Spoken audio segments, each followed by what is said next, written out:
Okay, I'm really pissed off. I'm so sick of cheap Chinese-made junk.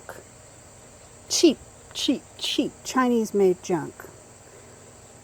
I got these Everbilt flathead Phillips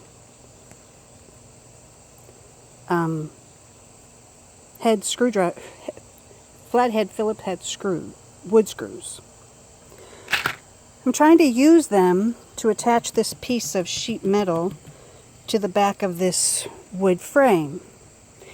I'm just very, very gently screwing the screws into the wood. I've put 5 screws in. 6 screws counting this one. And all but one of them, the heads of the screw have broken off.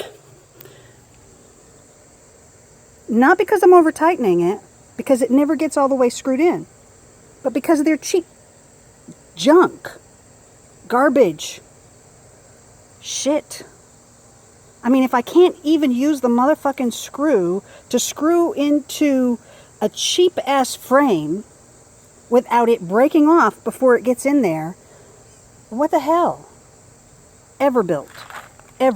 I will never buy anything made by Everbilt again.